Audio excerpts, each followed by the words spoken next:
Hello and welcome. This is today's last session of Optimize. If you've been here yesterday or today, thank you so much for attending and for your time and attention. If this is your first Optimize session, welcome. So first things first, as I've done over the past 2 days, a bit of housekeeping items before we dive in. All registrants will receive the slides and the recording of this session, whether they attended live or not. So no concerns there. You will see to the audience, you'll see a Q&A box and a chat box. Feel free to use that early and often. Throw out your questions, comments, etc. I'll address as many of those as I can throughout. So love to have that audience interaction to the extent that you're interested in that. So let's see, what are we here to talk about today? Post-award phase. So generally, VisibleThread, we work with a lot of bid and proposal teams. We work with contracts teams. I'd say historically, we spend a lot of time in that pre-award phase, that bid and proposal. We need to go win the business. So this is an exciting kind of transition to we've won the business. Now we have to deliver. So I'm going to try and connect those dots between the phases. The other thing I'll do here too is I'll take you through some slides here, and then I will finish with a VisibleThread demo as well in terms of where you can use VisibleThread to attack some of these challenges. I will caveat it, post-award contract delivery, it is contextual based on the type of business that you're at, the type of work that you perform. So these are relatively general, but feel free to use that Q&A box to get a little bit more specific. So we'll talk about what the post-award phase is, why is it important, what are some common steps involved, phases, some things, some observations that I've seen, some tips and tricks, and then, like I said, we will finish with that demo.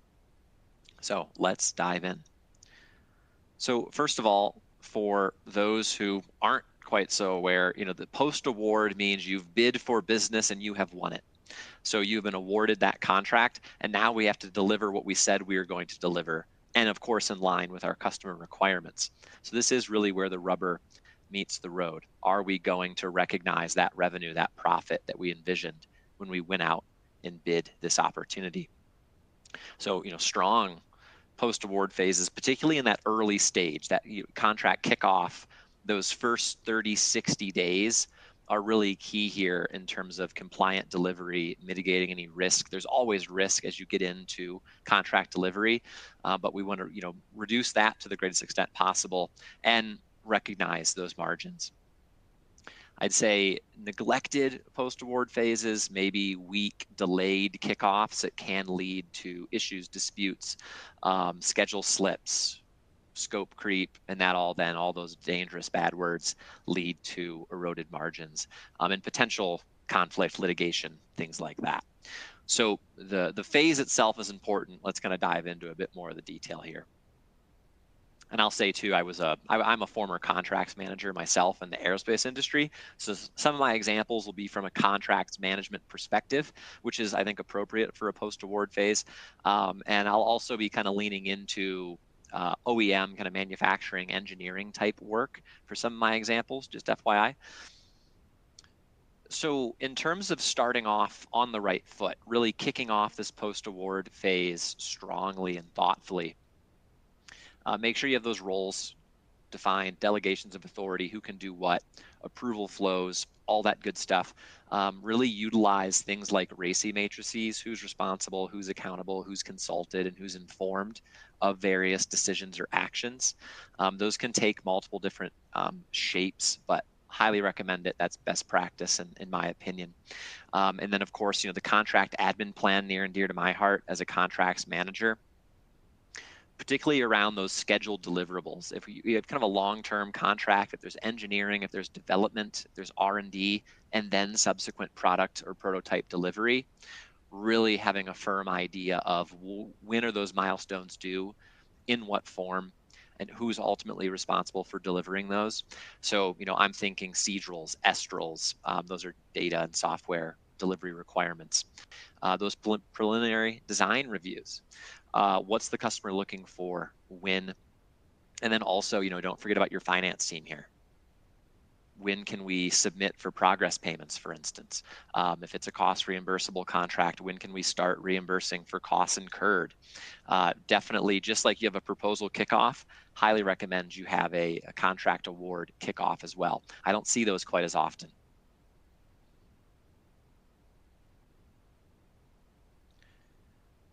So we're kicked off, we're now delivering. To maintain compliance and reduced risk, there's always risk inherent to contract delivery, as we know. This is where I'll start to bring VT into the mix a bit more here around that RACI, reviewing those terms and conditions in the awarded contract. Just like you shred and slice and dice an RFP and a SAL, I do the same exact thing on that awarded contract. Are there any changes? And if there aren't any changes, we can still use that to divvy up responsibility, highlight risk, things that need to go into the risk register. But those changes are important. And if there's changes on your kind of prime contract, do we have a plan in place to flow those down in a timely manner to our subcontracts to the extent that you're using vendors or kind of a supply base? I think a great example from my past life is for those kind of manufacturers, those engineering heavy organizations, document marking requirements where you're on the hook to deliver designs, plans, et cetera, and we want to limit the rights that our customer has in our own IP. Do we know what our marking rights are? Do we know what the marking needs to look like and where? Do we know who's doing the marking, and which marks that can be applied to that content? There's a lot of nooks and crannies in that environment.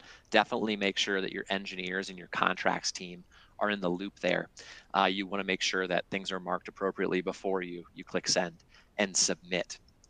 Something that I think sometimes gets a little lost. We're so focused on the design and the engineering, got to make sure we protect the IP that we develop or our customers paying for, right? Let's see. And then in terms of risk mitigation, as always, early identification and action and mitigation action. That's for really understanding that awarded contract, really understanding how your subcontracts are aligned. Are there any gaps in terms of risk mitigation, in terms of payment terms, contract type? Really want to be aware of that, and then constantly monitor those KPIs. That's a great way to just kind of stay ahead of things. We'll talk about KPIs a bit more here on the next slide. And before we talk KPIs, a few things that I hear and see, and that once again, this is where I'll kind of bring VisibleThread into the loop on the demo. Flagging those requirements in the awarded contract. Do all of my SMEs and technical owners, are they aware of what they need to do kind of in the post-award? They generally consult on the bid phase. We need to do the same thing on the post-award phase. Always, always, always, those changes are of paramount importance. Quality requirements. Once again, if you're in a manufacturing type environment, you're delivering product. In my experience, both in the field as well as dealing with other VisibleThread customers, it feels like quality requirements are sometimes catching up. They're kind of running for the bus. Who is reviewing contracts and purchase orders for quality codes, certification, standards, et cetera? Are we flagging that to quality in a timely manner?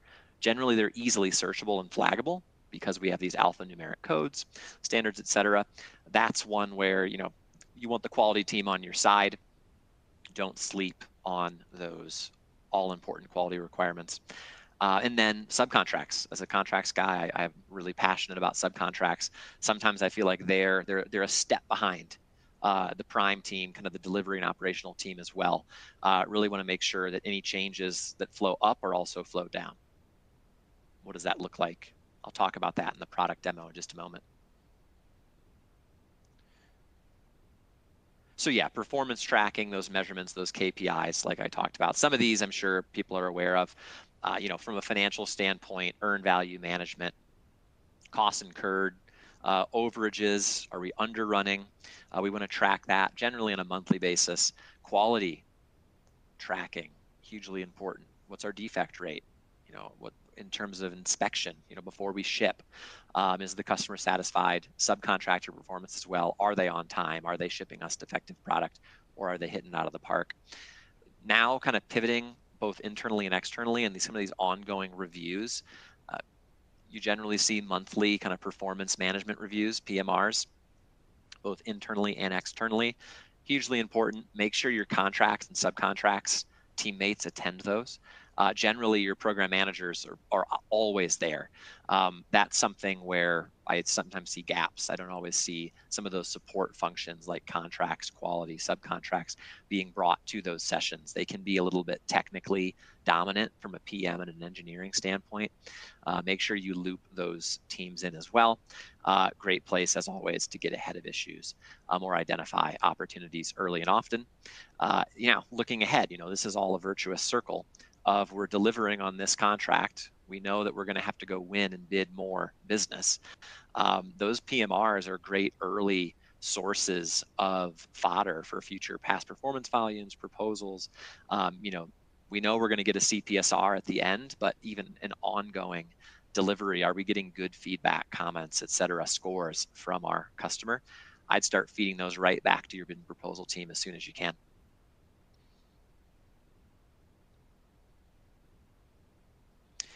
Communication, relationship management.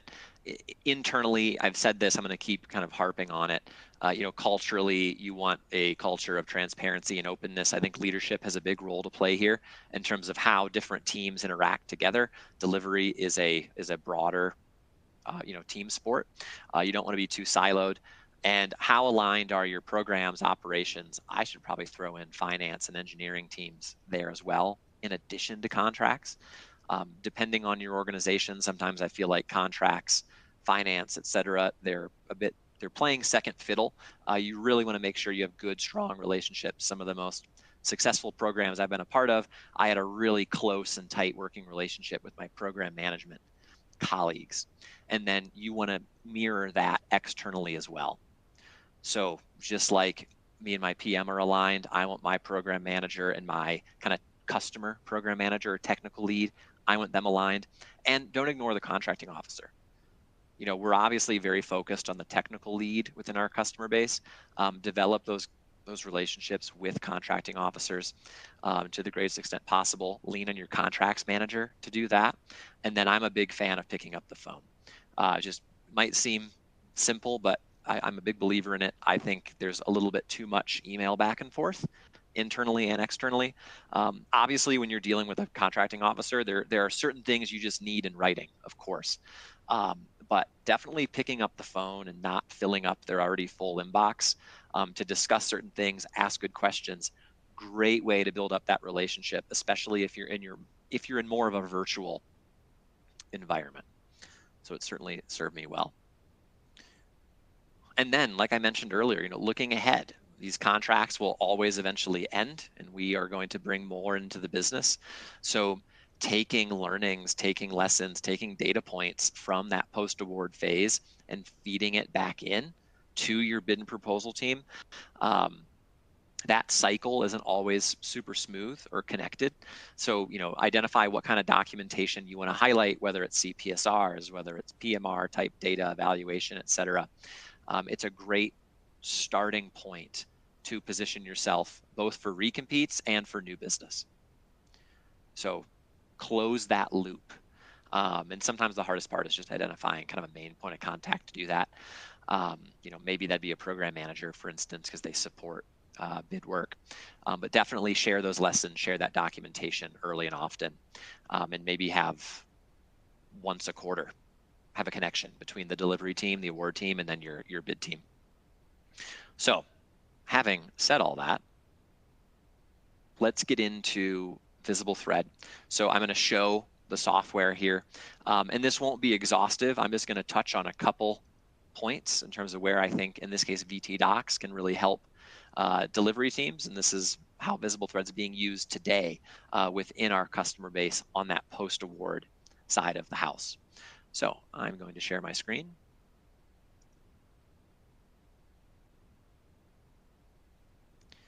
So we should all be seeing VT Docs here. And this is one of my favorite examples. So we're looking at, this is a Medicare, kind of Medicaid contract. Obviously, if you're in a different environment, just pretend it's one of your awarded contracts. But I love this example because of this search dictionary. And so this comes to us from an existing customer where we're awarded the contract. We want to start flagging certain portions of the contract and assigning responsibility to various teams.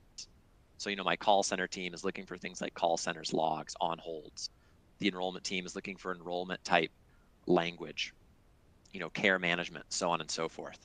So right off the bat, just like you would shred an RFP, we see users shredding those fully awarded contracts. One, to assign functional ownership to the extent it hasn't already been done so, but then also if there's any changes. And using these search dictionaries is a great way to flag general requirements, but also assign functional responsibility. I've also seen people do this with kind of risk elements as well. More on that in just a moment. So column D here, this is the contract verbatim, word for word. I am going to apply just a quick filter. So, if I'm on the behavioral health team, for instance, I'm just going to jet to the paragraphs of this contract that speak to behavioral health. So this is that search dictionary coming into play. So for those who aren't aware of what a search dictionary is, it's finding certain keywords, it's bolding them for me, and then you can also assign color coding as well. So we see words like substance, mental, alcohol, CFR, dental, and so you're getting an X in the behavioral health column because we have assigned behavioral health as a search term or substance as a behavioral health term. Now, the beauty of dictionaries are they can be layered. There aren't always just singular owners of requirements. We also see a dental hit and an enrollment hit in this paragraph. And that's because we see words like enroll and dental. So you're nesting these requirements and you're assigning that kind of collective ownership. So these search dictionaries are a great way to do that. It's a great way to flag requirements, whether they've changed or not, and then assign ownership. And so just to maybe emphasize this in a bit more detail, these columns over here to the right, this is all customizable. This is how you structure that dictionary.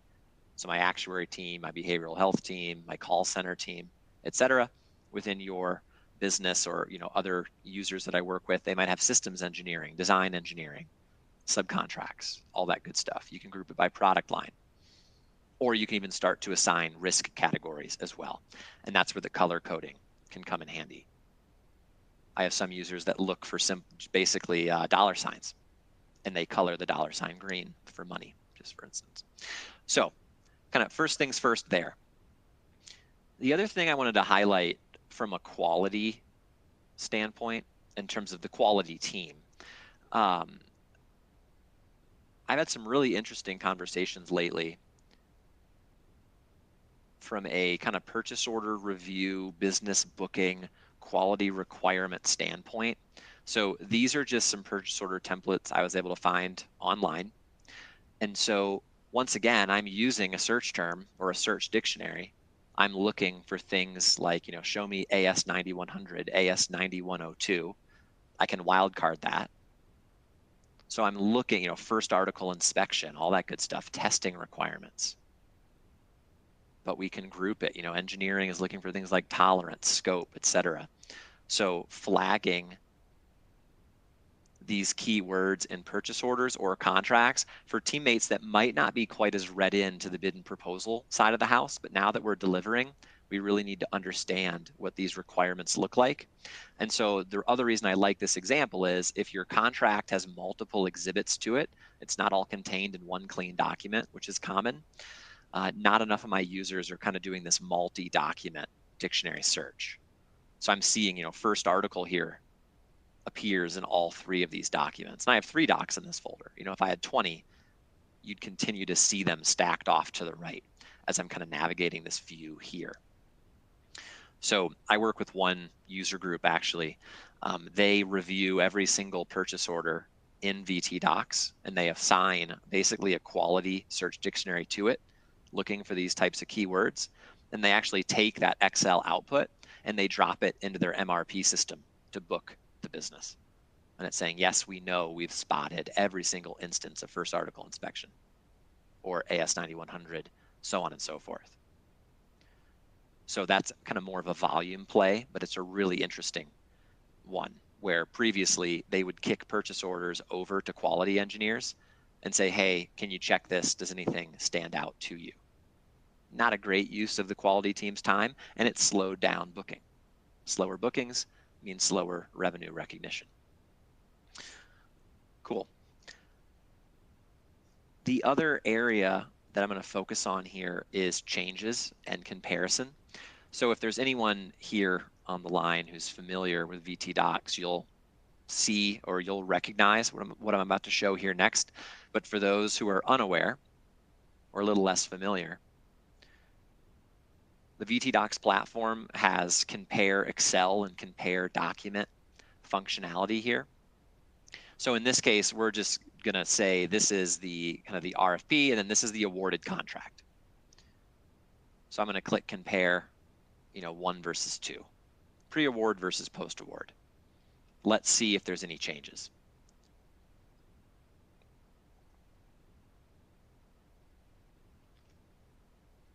And so what I want the group to think about is not just, top-down changes, has my customer made any changes, but this output, this view can very quickly be deployed for your subcontracts. So let's identify, what's changed in our main, and then if we need to subsequently update our subcontracts, let's do that very quickly. So here, this is that original version of the contract, pre-award. This side is that post-award version, and then H is telling you what's happened, kind of section by section, line by line. Anything in blue has stayed the same. Anything in red has been a modification, an addition, or a deletion. So we still want to make sure that we're verifying what's changed. I see some superficial changes here. Okay, no big deal. But if we start to see more material changes, we can flag these. And then either that's good to know for us to deliver, or this could then say, you know what, I need to subsequently update my subcontracts to make sure that we're all aligned. So this output here is really shareable with your subcontracts, with your supply chain team, as opposed to maybe other comparison solutions where content is kind of merged together. It's not quite as shareable, and you don't quite get this nice ability to just quickly drill down and say, you know what, I don't care about what's identical, just show me what's changed. And here we just get a really nice, clean, these are just the changes, but I can go back and see what's identical as required. We don't delete anything, we just compress it. This addition might be quite important. Cool. If I have any users on the line actually that aren't familiar with that 1 and 2 button there, I'm kind of circling it with my cursor. Hopefully everyone's seeing that. That's how you can collapse. It's just a quick shortcut. You don't need to filter anything. If you press 1, that will collapse in the identical row. Just show me what's changed. And then if you say, you know what, I'm going to go back, show me that surrounding content, you press 2, and it kind of re-accordions back. So I generally recommend doing that comparison on that awarded contract against prior drafts. Same thing with your subcontracts. And then I also just want to highlight, so that was more of a solicitation kind of example. I want to highlight more of a terms and conditions set example. So when I was in the space, the organization I was with was generally kind of a tier 2 supplier to major primes. So we did a lot of redlining. So I'm going to show a quick, more redlining example where this would be the term set, prior to negotiation. This is the final agreed copy. Let's see what those puts and takes are.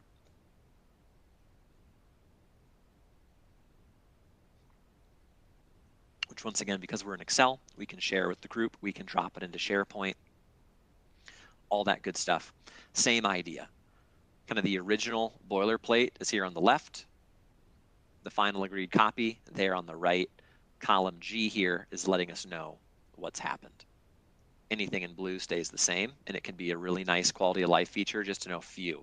I can still read section 1.2 if I want, but no changes have been made. Maybe we focus right here at 1.2.1 where we see kind of scope is being bounded, at its sole discretion, and for any reason or no reason there in red has been changed to only in the event where, or prior written request. So great way to memorialize negotiation, what's changed. I've seen people book this or kind of upload this into a CLM. Or if you are batting kind of versions back and forth and your customer or your supplier isn't showing enough etiquette to track changes, maybe they're striking through, maybe they're highlighting, this is a great way to just very quickly identify that because we're focused on the change to the text. Cool. I'm just going to take one quick moment and see how we're doing on the Q&A box. Keep those questions coming. Love to field them. Let's see. I have a question here. Someone wants a little more detail. You know, hey Kyle, those dictionaries. How do you create those? Where do those search dictionaries come from? It's a good one. So I will share my screen again.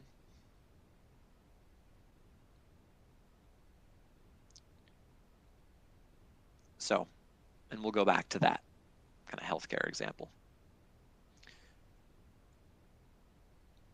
So in my dictionary search kind of portal here, that's where we are applying search dictionaries to one or more documents. So this, in this case, it's called healthcare implementation. This is one dictionary that I've created. And we see, you know, enrollment, 6 items. Enrollment is the category, so you can group your search terms. So within the enrollment category, we're looking for things like enroll, renew, new member, coordination of benefit, so on and so forth.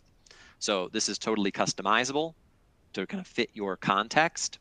My best user groups, you don't need hundreds of custom dictionaries, but my best users do have custom search dictionaries. So here we can see I have 458 dictionaries, but you know, I'm not too fun at parties. You don't need 400 dictionaries to fully utilize VTDocs. But if you're a user and you haven't customized a search dictionary, or you only have maybe one and it's a little simpler, you're probably missing out. And that's where my customer success team can really help with that. So this is where you're applying and selecting dictionaries. But let's actually, you know, how the heck do I create them, Kyle? So I've left my folder environment here, and now I'm in my dictionary library. So we're looking at this healthcare implementation dictionary in more detail. This is where you can create, edit, and destroy dictionaries. You can give them names. Here we see in the requirement category, I have existing search terms. I can make certain things case sensitive or not. So that AS9100 is a great example. You can also change or highlight certain colors.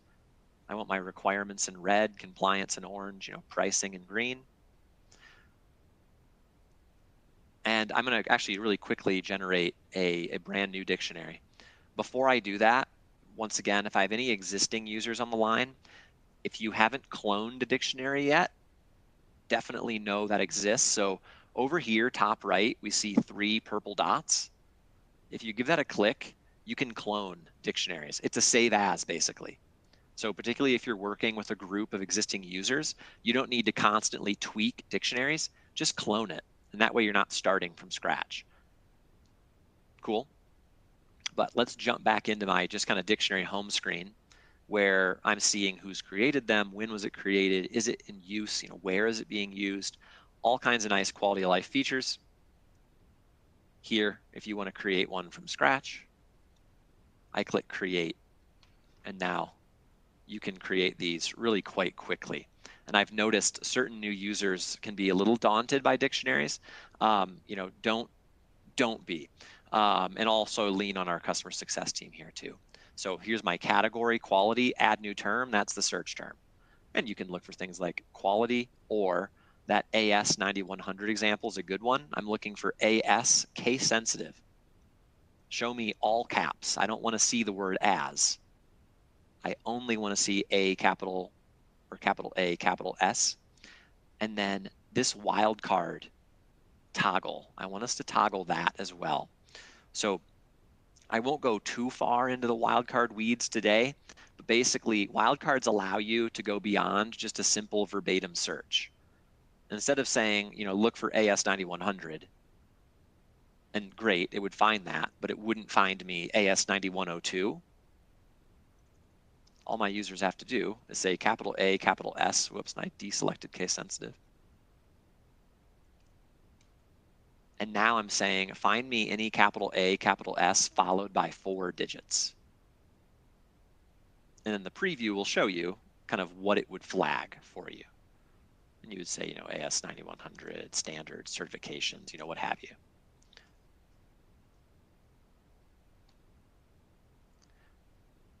We'll create another new category quick, finance or pricing. They're looking for things like costs. They're looking for things like fee. Once again, let's use that wildcard. I can look for $signs followed by digits, plus sign. Show me any numerical sequence that begins with a $sign.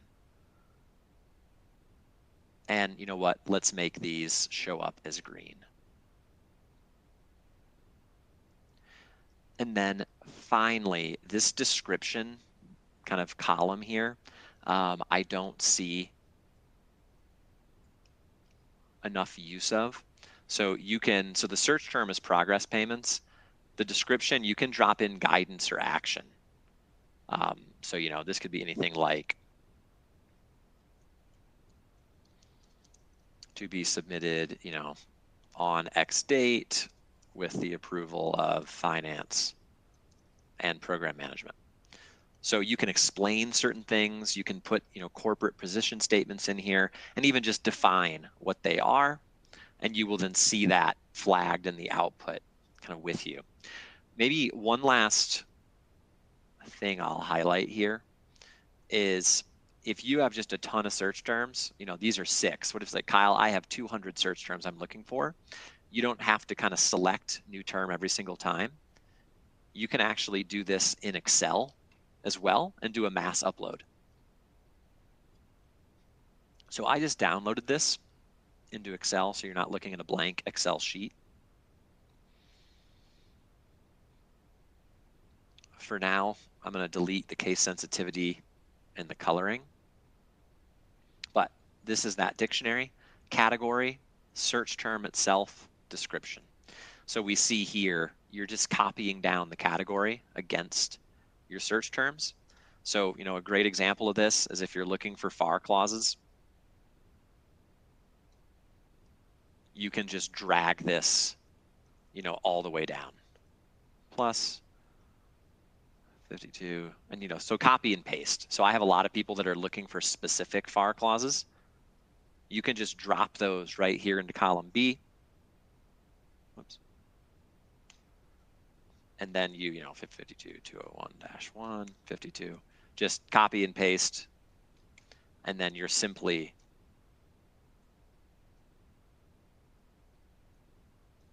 copying the category down. So just know you can do this in Excel for larger lists. You can copy paste. You can do a mass upload into VT. Just be aware of that as well. So that was kind of a lengthy answer, but it's a really good question.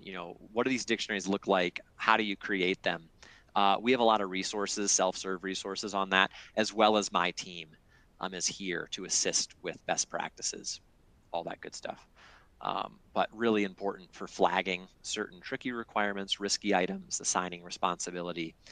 If you're a user on the line and you thought to yourself, I've never created a dictionary, would definitely encourage you to do that. Cool. Okay, let's see. Other questions?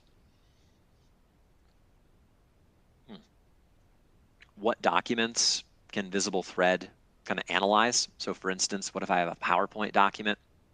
So VT Docs can analyze Word documents, PDF documents, and Excel spreadsheets. Those are the 3 document types we can support, we can read. So if you have a non-Word, PDF, Excel file, in this case maybe a PowerPoint, if you want VT to be able to read it, slice and dice it, you just need to PDF that PowerPoint. So there's really no PowerPoints, no images. Those are kind of the 2 core limitations. Good question, though. Okay. Last chance, going once, going twice. Not seeing any other questions. So thank you all for your time. You've made it to the end of Optimize. If you've been to multiple sessions, thank you so much for your time. For those who attended, you will receive a survey asking for feedback on this session. We really like to hear feedback from our audience. What did you like? What did you dislike? What do you want to see more of next time? You know, do you want to see more slides, less slides, more demoing? We really take that feedback to heart and use it to always better these virtual events. So do take a minute or two and complete that survey if you have the time. But have a great rest of your weekend. Thanks as always. Stay tuned for more content from VisibleThread.